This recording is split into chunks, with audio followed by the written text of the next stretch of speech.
नमस्कार दोस्तों, धर्म ज्ञान हिंदी कहानियाँ चैनल पर आप सभी श्रोताओं का हार्दिक अभिनंदन करती हूँ और आप सभी श्रोताओं से अनुरोध करती हूँ कि अगर आपने हमारे चैनल पर पहली बार विजिट किया है तो प्लीज वीडियो को लाइक करके हमारे चैनल को सब्सक्राइब भी जरूर कर लीजिएगा। तो चलिए दोस्तों, शुरू करती हूँ हमारी आज की कहानी। यह बात उस जमाने की है जब खेलने कूदने की उम्र में 10-12 साल के छोटे छोटे बच्चों का ब्याह करके उनके कंधों पर गृहस्थ जीवन की जिम्मेदारियां डाल दी जाती थी। 10 साल के हरिधन का भी ब्याह हो चुका था। हरिधन का कोई भाई तो था नहीं, उससे बड़ी 2 बहनें और थी। दोनों का ब्याह हो चुका था और वे दोनों अपने अपने ससुराल में रहती थी। पिताजी तो अभी हट्टे कट्टे थे, परंतु हरिधन की माँ अक्सर बीमार रहती थी। इसी बीमारी के चलते एक दिन हरिधन की माँ का देहांत हो गया। हरिधन घर में सबसे छोटा और लाडला था। उसकी पत्नी मानी का अभी गौना नहीं हुआ था, इसलिए वह अपने मायके में अपनी माँ और भाइयों के साथ ही रहती थी। माँ के देहांत के बाद हरिधन घर में अकेला रह गया था। उसे अपनी माँ की वो प्यार भरी झिड़कियाँ और बात बात पर झल्लाना बहुत याद आता था। वैसे तो उसके पिता और बुआ उसे बहुत प्यार करते थे, पर उनके प्यार में भला वो बात कहाँ थी। भले ही उसे पहले से अधिक दूध पीने को मिल जाता था, ज्यादा मिठाई भी खाने को मिलती थी, पर फिर भी वह अपनी माँ को बहुत याद करता था। इसलिए वह हर समय बुझा बुझा सा रहता था। उस कोठरी में जाने की तो उसकी हिम्मत ही नहीं होती थी जिस कोठरी में उसकी माँ का दम निकला था। हरिधन जब कभी ज्यादा उदास होता तो अपने खेतों पर जाकर बैठ जाया करता था। उसका 1 साल तो ऐसे ही गुजर गया, पर 1 साल बाद उसके पिता ने अपना दूसरा ब्याह कर लिया। हरिधन को तो सौतेली माँ के नाम से ही डर लगता था। वह सौतेली माँ को हमेशा बुरा ही मानता था। ना जाने यह काली घटा की तरह कहाँ से चली आई। मुझसे खूब काम करवाया करेगी और ना करूँगा तो डंडों की मार मारेगी। हरिधन ने अपनी नकली माँ से कभी बात नहीं की और ना जाने क्या सोचकर एक दिन वह घर से निकल पड़ा और अपने ससुराल पहुँच गया। बाप ने बार बार बुलाया, पर हरिधन तो कसम खाकर उस घर से निकला था कि अपने बाप के जीते जी कभी इस चौखट पर कदम ना रखेगा। ससुराल पहुंचकर उसे ऐसा लगा मानो उसे एक नया संसार मिल गया हो। उसकी सास के स्नेह ने तो जैसे किसी वरदान की तरह उसके जीवन में प्यार की बौछार कर दी थी। सास के रूप में एक बार फिर से हरिधन को अपनी माँ का प्यार मिल गया था। उसके सालों की जुगलबंदी, सलज और सालियों की हंसी ठिठोली और उसकी पत्नी के प्यार ने उसके सूखे जीवन में हरियाली बिखेर दी थी। परिवार के सब लोग उसकी आवभगत करते हुए ना थकते थे। उसकी सास बड़े ही स्नेह से कहती, बेटा तुम इस घर को अपना ही घर समझो। कभी वह हरिधन के पास बैठती तो हरिधन से अपने बहू और बेटों की बुराइयां करने लगती। उसकी बातें सुनकर हरिधन को लगता जैसे उसकी सास उसे अपने बेटों से भी ज्यादा प्यार करती है। सास का इतना स्नेह पाकर तो हरिधन अपने आप को धन्य समझने लगा था। ससुराल में उसका मन इतना रम गया था कि अपने पिता की बीमारी की खबर पाकर भी वह अपने गांव को ना लौटा। उसे वहां रहते रहते कई साल बीत गए। फिर एक दिन उसे अपने पिता की मौत का समाचार मिला। हरिधन को अपने पिता के मरने से रत्ती भर भी फर्क नहीं पड़ा। उसकी आंखों में एक भी आंसू नहीं आया। पिता के मरने पर वह एक बार अपने गांव गया तो जरूर था, पर जैसे ही 13वीं का काम खत्म हुआ वैसे ही हरिधन अपने नाम की सारी संपत्ति को बेचकर फिर से अपने ससुराल को लौट आया और उसे अपना घर और जमीन बेचकर जो रुपया पैसा मिला था वह सब उसने अपनी सास के चरणों में अर्पण कर दिया। ऐसा करके हरिधन की आत्मा को बड़ी ही शांति का अनुभव हुआ। अब तो घर में उसकी इज्जत और भी ज्यादा बढ़ गई थी। हरिधन के पैसों से उसके दोनों सालों ने बाजार में अपनी अलग अलग दुकान खरीद ली थी। दोनों भाई सवेरे बखत उठकर अपनी अपनी दुकान पर जा बैठते। हरिधन अपने ससुर के साथ खेतों पर काम करके जी तोड़ मेहनत करता और घर में उनकी गाय भैंसों की देखभाल करता था। उसकी मेहनत को देखकर सारे गांव के लोग दांतों तले उंगलियां दबाते। और हरिधन के ससुर को कहते, बड़े ही अच्छे नसीब है तुम्हारे, वरना इतना अच्छा दामाद किसको मिलता है। धीरे धीरे समय गुजरा। अब ससुराल में हरिधन की इज्जत पहले से कुछ कम होने लगी थी। जब पहली बार वह अपना घर छोड़कर ससुराल आया था, उस समय तो वह एक देवता था। जब वह अपनी जायदाद बेचकर पैसा लेकर आया था, तब वह किसी फरिश्ते से कम ना था। पहले कुछ महीनों तक ससुराल में मेहमान बनकर रहा और जब उसकी लाई हुई दौलत चट हो गई, तब वह घर का आदमी बन गया। सारा दिन नौकरों की तरह काम करके उसे 2 बखत की रोटी खाने को मिलती थी। इतने पर भी कभी कभी उसके साले और सलज उसे ताना मार देते थे। सास का वो स्नेह तो जाने कहाँ लुप्त हो गया था। अब तो उसे प्यार और दुलार के नाम पर सिर्फ झिड़कियां ही मिलती थी। ससुराल में पड़कर रोटियां तोड़ रहा था, इसलिए उसकी पत्नी भी अब उसकी कोई इज्जत नहीं करती थी। 10 साल बीत गए थे, अब हो भी क्या सकता था। अपने गांव भी तो ना जा सकता था। पिता की संपत्ति बेचकर अपने हाथ जो कटा लिए थे, गांव जाने की सोचे भी तो कौन सा मुंह लेकर जाए। ऐसे में ससुराल वालों का नौकर बनकर ना रहे तो क्या करे। जैसे जैसे दिन बीत रहे थे, वैसे वैसे दिन पर दिन हरिधन की इज्जत कम होती जा रही थी। आज तो हद ही हो गई। हरिधन जेठ की दोपहरी में खेतों में पानी बलाकर आया था। भूख बहुत तेज लगी थी। घर के भीतर की तरफ नजर दौड़ाई तो भीतर से धुआं उठता नजर आ रहा था और इधर उधर घूमते हुए पैरों से पायलों के छम छम की आवाज भी आ रही थी। हरिधन घर के बाहर पेड़ के नीचे बिछी चारपाई पर बैठकर खाने का इंतजार करने लगा। उसी समय उसके दोनों साले दोपहर का खाना खाने के लिए आए और भीतर चले गए। हरिधन भूखा प्यासा घर के बाहर ही बैठा रहा। हरिधन की भीतर तक जाने की हिम्मत ना हुई। अभी कल ही तो उसकी सास ने उसे जोरदार फटकार लगाई थी कि मैं तो तुमसे तंग आ गई हूँ। मैंने क्या सारी उम्र ही तुम्हें यहाँ बिठाकर खिलाने का ठेका उठा रखा है। अपनी सास के मुंह से ऐसी झिड़कियाँ खाना कोई नई बात नहीं थी, परंतु उसकी पत्नी मानी के बर्ताव ने उसके दिल को सबसे ज्यादा ठेस पहुँचाई थी। वह बैठी बैठी गुटर गुटर अपनी माँ की बातें सुनती रही। उसने एक बार भी अपनी माँ से नहीं कहा कि अम्मा, तुम इनकी बेइज्जती क्यों करती हो। ऐसा लग रहा था जैसे मेरी बेइज्जती होती देखकर उसे खुशी मिल रही है। कल की बातों ने उसके पैरों में बेड़ियां सी डाल दी थी। कुछ देर बाद उसकी पत्नी मानी हाथ में खाली घड़ा लेकर आई। हरिधन ने सोचा, शायद खाना खाने को बुलाने के लिए आई है, पर यह क्या। वह हरिधन के पास आकर बोली, कुएं से यह घड़ा भरकर ले आइए जी, घर में एक बूंद भी पानी नहीं है। हरिधन पानी का घड़ा भरकर ले आया और मानी को दे दिया। हरिधन ने सोचा, शायद अब मुझे खाने के लिए पूछेगी, पर मानी ने ऐसा कुछ नहीं कहा। वह पानी का घड़ा लेकर चुपचाप भीतर चली गई। हरिधन भूखा प्यासा चारपाई पर लेट गया। थकान के मारे उसे नींद की झपकी आ गई। काफी देर बाद मानी घर के बाहर आई और हरिधन का हाथ पकड़कर उसे जगाने लगी। हरिधन ने पूछा, अब क्या है, तुम्हें पानी लाकर दे तो दिया। मानी गुस्से में बोली, ऐसे झिड़कियाँ किसको दिखाते हो जी, खाने के लिए बुलाने आई थी, भीतर चलकर खाना खा लो। हरिधन ने देखा कि उसी समय उसके दोनों साले खाना खाकर बाहर निकल रहे थे। यह देखकर हरिधन के तन बदन में आग लग गई। वह मानी पर अपना गुस्सा बरसाता हुआ बोला, क्या अब मेरी इतनी भी औकात नहीं रही जो मैं इन लोगों के साथ बैठकर खाना खा सकूं? मुझे क्या तुम लोगों ने कुत्ता समझ लिया है जो अब मैं तुम्हारे भाइयों की झूठी थालियां चाटने के लिए भीतर चलूं?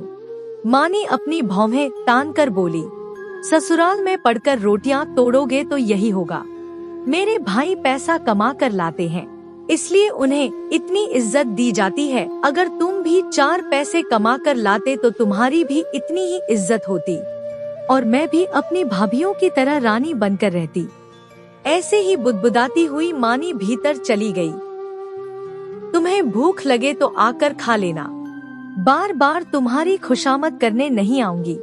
खाओगे तो तुम्हारे ही पेट में जाएगा, कौन सा मेरे पेट में आ जाएगा। खाना है तो खाओ, और ना खाना हो तो मेरी बला सेती। यह कहकर मानी भीतर चली गई। मानी की बात सुनकर तो कलेजा और भी ज्यादा छलनी हो गया। अब हरिधन का क्रोध आंसू बनकर आंखों में छलकने लगा। वह सोचने लगा कि यह मेरी स्त्री है जिसके लिए मैंने अपना सर्वस्व न्यौछावर कर दिया, अपने पिता की सारी दौलत कूड़ा कर दी। तभी उसकी सास निकलकर बाहर आई और हरिधन से बोली, चलकर रोटी क्यों नहीं खा लेते हो जी? ऐसे नखरे किसको दिखाते हो? यहाँ पर तुम्हारे नखरे उठाने का समय किसी के पास नहीं है। जो कुछ हमें देते हो वो मत देना। और क्या करोगे? तुमसे बेटी ब्याही है, तुम्हारा जन्म भर का ठेका नहीं उठाया है। हरिधन दुखी होकर बोला, हाँ अम्मा, यही तो मेरी भूल थी। मैं आज तक यही समझ रहा था। अब मेरे पास बचा ही क्या है जो तुम मेरा ठेका उठाओगी? जब मेरे पास जायदाद थी, हाथ में रुपया था, उस बखत तो तुम लोग गुलामों की तरह मेरे आगे पीछे घूमते थे। और आज जब मैं कंगाल हो गया हूँ, तब क्यों तुम मेरी जिंदगी का ठेका उठाओगी? यह सुनकर सास भी मुंह फुलाकर भीतर चली गई, भूख प्यास से व्याकुल। हरिधन जला भुना फिर अपनी चारपाई पर लेट गया। इधर उसकी सास और दोनों सालों के बीच में वार्तालाप चल रहा था। हरिधन का बड़ा साला कह रहा था, हमारी बराबरी करना चाहते हैं, यह भी नहीं सोचते कि बरसों से हमारे ही टुकड़ों पर पल रहे हैं। 10 साल हो गए, इतने में कम से कम 3-4 हजार रुपए तो गड़प हो ही गए होंगे। छोटे साले साहब ने कहा, इनकी जगह कोई मजदूर होता तो कुछ कहाँ भी जाता। इनसे कौन अपना मत्था मारे, ना जाने कब पिंड छूटेगा इनसे। मानी भी उन सब की बातें सुनकर उन्हीं की हाँ में हाँ मिलाती जा रही थी। हरिधन बाहर चारपाई पर लेटा हुआ सारी बातें सुन रहा था। इतने में उसकी सास और दोनों साले बाहर आ गए। उन्होंने सोचा कि हरिधन सोया पड़ा है। बड़े साले साहब ने हरिधन का हाथ पकड़कर हिलाया और कहा, उठो भाई, कब तक सोओगे? चौथा पहर शुरू हो गया है, भैंसों के चारा डालने का समय हो गया है। इधर सारा खेत भी जोतने को पड़ा हुआ है। हरिधन तो पहले से ही गुस्से में लेटा हुआ था। वह झट से उठ बैठा और तेज आवाज में बोला, तुमने क्या मुझे मूर्ख समझ रखा है? क्या मैं तुम्हें उल्लू दिखाई देता हूँ? क्या मुझे कुछ दिखाई सुनाई नहीं देता? एक तो सारा दिन छाती फाड़कर काम करूँ, फिर भी तुम्हारे घर का कुत्ता समझा जाऊं। ऐसे टुकड़ों पर पलने वाले कहीं और ही ढूंढो। हरिधन के साले उसकी बात सुनकर हक्का बक्का रह गए। जिस आदमी को बोलना तक न आता था, जो गुलामों की तरह हाथ बांधे हमेशा हाजिर रहता था, आज अचानक उसके तेवर इतने ऊंचे कैसे हो गए? यह बात उनको चौंकाने के लिए काफी थी। हरिधन ने जब यह देखा कि उसके गुस्से से उसके सालों के पैर उखड़ रहे हैं, तो वह और भी तनकर खड़ा हो गया और बोला, क्या मैं तुम लोगों से कम काम करता हूँ? साले साहब ने जवाब दिया, यह कौन कह रहा है? हरिधन ने फिर अपने तेवर चढ़ाकर कहा, तब क्या तुम्हारे घर की यही रीत है? जो सबसे ज्यादा काम करे वही भूखा मरे। इतने में छोटे साले साहब बोले, किसी ने तुम्हें यहाँ बांधकर तो बैठाया नहीं है। अब हरिधन लाजवाब हो चुका था। बड़े साले साहब बोले, मानी आई तो थी तुम्हें बुलाने, तुम ही अपने मन से नहीं आए। इसमें तो किसी का कोई दोष नहीं है। हरिधन की आंखों में खून उतर आया। मैं अपने मन से नहीं आया, यह कहते हुए तुम्हें लाज नहीं आती? जब पूरे घर के लोग खाना खा चुके, तब यह मुझे बुलाने आई थी। मैं क्या कोई कुत्ता हूँ? मैं तुम्हारी जूठन साफ करने के लिए बना हूँ, जिसे थाली में बचे कुचे टुकड़े डाल दिए जाएं। इतने में सासू जी लपक कर बोली, तो तुम क्या चाहते हो? तुम मेरे लड़कों की बराबरी करोगे? सास के इस वाक्य को सुनकर हरिधन का कलेजा छलनी हो गया। ऐसा लगा मानो उसके दिल के सभी तार टूट गए। हृदय पीड़ा से भर गया। दिल में इतना दर्द हुआ जो शब्दों में बयान नहीं किया जा सकता था। बुढ़िया के इस एक वाक्य ने हरिधन का काम तमाम कर दिया था। उसकी तनी हुई भौहें एकदम ढीली पड़ गई। फड़कते हुए नथुने शांत हो गए। गुस्सा ना जाने कहाँ गायब हो गया। दिल का दर्द आंखों में पानी बनकर छलकने लगा। वह चुपचाप अपनी चारपाई पर पड़ गया। शाम का तीसरा पहर भी बीत गया। सास ससुर ने मनाया, सालों ने मनाया, पत्नी ने भी मनाया, पर हरिधन टस से मस ना हुआ। आज उसे अपनी माँ की बहुत याद आ रही थी। वह अपने बचपन की यादों में खो गया था। वो छोटा सा घर, वो आम का बगीचा, वो कबड्डी का मैदान और उसके वो दोस्त जिनके साथ अक्सर वह खेलने जाया करता था। रात हो चुकी थी। आसमान में हल्के बादलों के बीच इक्के दुक्के तारे टिमटिमा रहे थे।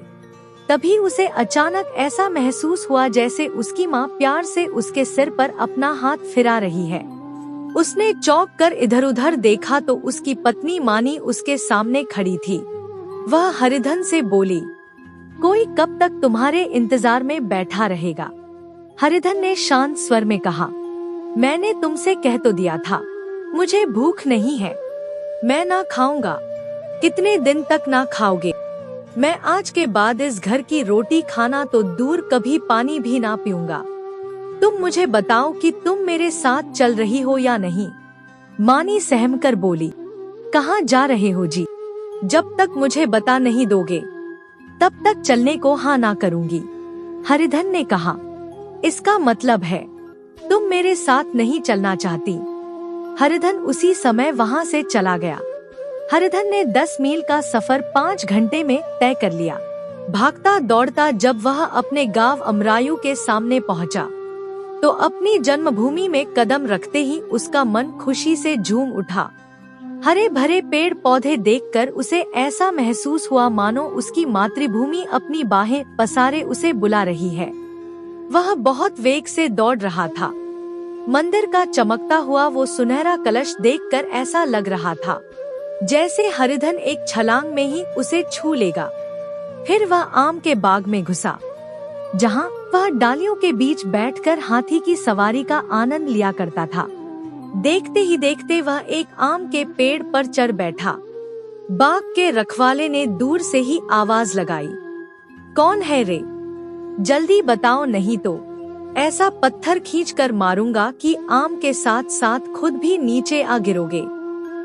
मगर हरिधन को उसकी गालियां सुनने में एक अलौकिक आनंद सा मिल रहा था। वह डालियों के बीच छुपकर ठट्टा मारकर हंसने लगा। बाग के माली को उसकी हंसी कुछ जानी पहचानी सी लगी। एक पल के लिए वह सोच में पड़ गया, यह तो हरिधन की सी हंसी लगती है, पर वह यहाँ कहाँ से आएगा? वह तो ससुराल की रोटियां तोड़ रहा है। कितना चुलबुला और कितना हंसोरिया था वो। ना जाने क्या हाल होगा बेचारे का। पेड़ पर चढ़कर सीधा तालाब में कूद जाया करता था। अब तो गांव भर में भी कोई ऐसा नहीं है। वह हरिधन की हंसी सुनकर लगातार गालियां दे रहा था और कह रहा था, ऊपर बैठे बैठे क्या हंस रहे हो? चुपचाप नीचे उतर आओ, वरना वहीं आकर सारी हंसी निकाल दूंगा। तभी एक आम की गुठली उसके सिर पर आकर लगी। उसने फिर कहा, कौन है यह शैतान? नहीं मानता? जरा देर ठहर, बस अभी आकर बताता हूँ। उसने भी जमीन में पड़ी एक छोटी सी डंडी उठाई और बंदर की तरह पेड़ पर चढ़ गया। जाकर देखा तो हरिधन बैठा मुस्कुरा रहा था। मंगलू ने अचरज भरी निगाहों से उसे देखा और कहा, अरे हरिधन, तुम यहाँ ससुराल से कब आए और यहाँ पेड़ पर क्यों चढ़े बैठे हो? चलो घर चलो। दोनों बचपन के सखा वहीं गले मिल लिए और फिर नीचे उतर आए।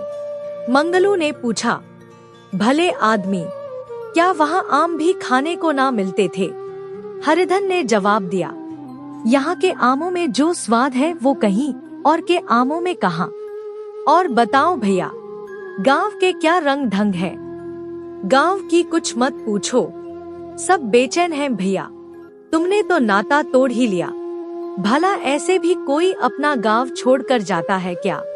तुम्हारे दादा जब से मरे हैं तब से तो पूरी गृहस्थी ही चौपट हो गई। छोटे छोटे 2 लड़के हैं, उनका भी क्या ही होता है। हरिधन बोला, अब उस घर गृहस्थी से मेरा क्या वास्ता भैया, मैं तो अपना हिस्सा लेकर पहले ही ले दे चुका हूँ। अब तो यहाँ रहकर तुम्हारी गया ही चराया करूँगा, इसके बदले खाना तो दे दिया करोगे ना। हरिधन ने मजाकिया अंदाज में कहा। मंगलू ने अविश्वास के भाव से पूछा, कैसी बात करते हो भैया, तुम्हारे लिए तो जान भी हाजिर है, क्या अब ससुराल में नहीं रहोगे? खैर कोई चिंता नहीं, पहले तो तुम्हारा अपना घर ही है, चलकर उसे संभालो। छोटे छोटे 2 बच्चे हैं, उनको पालो। तुम नई अम्मा से नाहक ही डरते थे, वह तो बड़ी ही भोली है बेचारी, तुम उसे अपनी माँ ही समझो, वह तो तुम्हें देखते ही निहाल हो जाएगी। अच्छा यह बताओ, घरवाली को कब लेकर आओगे? हरिधन ने कहा, उसका तो जिंदगी भर मुंह ना देखूंगा अब, वह मेरे लिए मर चुकी है। फिर उसने अपने ससुराल की सारी अब बीती कहानी सुना दी।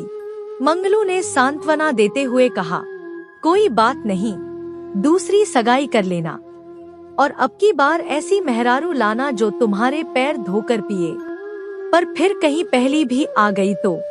ना भैया, वह ना आएगी अब। हरिधन जब घर पहुंचा तो उस घर में कदम रखते ही उसे शांति का एहसास हुआ। उसे ऐसा महसूस हुआ जैसे वह अपनी माँ की गोद में बैठा हो। इतने दिनों ठोकरे खाने के बाद उसका मन अब कोमल हो गया था। जहाँ पहले गुरूर था, हैकड़ी थी और अभिमान था, वहाँ अब निराशा, पश्चाताप और याचना थी। उसे देखते ही दोनों बालक खुशी से चिल्ला उठे, भैया आ गए, भैया आ गए। यह कहते हुए दोनों भीतर की तरफ दौड़े और अपनी माँ को खबर दी। हरिधन ने मातृविहल नेत्रों से बिमाता में अपनी माँ के दर्शन किए। मातृ स्मृतियों की छटा चांदनी की भांति सारे घर में छिटकी हुई थी। हरिधन को देखते ही बिमाता के मुखमंडल पर बेटे के लिए प्यार उमड़ आया। वह हरिधन को देखते ही बोली, बेटा, हमारे बड़े ही सौभाग्य है जो तुम अपने घर वापस लौट आए। ये 2 बालक हैं, अब तुम ही इनकी जिम्मेदारी संभालो। मुझे तो बस 2 रोटी दे देना, तुम्हारे घर के एक कोने में पड़ी रहूंगी। तुम्हारी माँ से मेरा बहन का नाता था, इस नाते से तो तुम भी मेरे बेटे हो। बिमाता का इतना प्यार देखकर हरिधन का मन द्रवित हो उठा। आज उसे बिमाता में अपनी माँ की छवि दिखाई दे रही थी। अगले दिन हरिधन फिर से अपने कंधों पर हल रखकर खेतों की तरफ चला। आज उसके मुख पर उल्लास था और आंखों में चमक थी। आज वह किसी पर आश्रित नहीं था, बल्कि आश्रयदाता था। वह किसी के घर का भिक्षुक नहीं, बल्कि अपने घर का रक्षक था। एक दिन उसने सुना कि उसकी पत्नी मानी ने दूसरा ब्याह कर लिया है। वह अपनी माँ से बोला, काकी तुमने सुना है क्या? मानी ने दूसरा घर कर लिया है। काकी को सुनकर बहुत बुरा लगा। वह बोली, ऐसे ही घर कर लेगी, ठट्टा है क्या? बिरादरी में इतना अंधेर ना चल पाएगा। गांव के पंच और अदालत किस लिए है? हरिधन ने कहा, अरे नहीं अम्मा, मैं तो वहाँ से कसम खाकर निकला था कि अब उसका मुंह ना देखूंगा। अगर सच में उसने दूसरा घर कर लिया होगा तो महाबली जी को लड्डू चढ़ाऊंगा। मैं तो डरा ही बैठा था कि कहीं फिर से मेरे गले ना आ पड़े। अच्छा ही हुआ, कम से कम मेरा पिंड तो छूटा उससे। इसके बाद हरिधन अपने उसी पुराने घर में सुख शांति से रहने लगा और अपने दोनों भाइयों की परवरिश करने लगा। तो दोस्तों, कैसी लगी आपको हमारी आज की यह कहानी? हमें कमेंट करके जरूर बताएं। और अगर आप हमारे चैनल पर नए मेहमान हैं, तो कृपया हमारे चैनल को सब्सक्राइब भी जरूर कर लें। मिलते हैं ऐसी ही एक और दिलचस्प और ज्ञानवर्धक कहानी के साथ। तब तक के लिए आप सभी श्रोताओं को मेरा नमस्कार।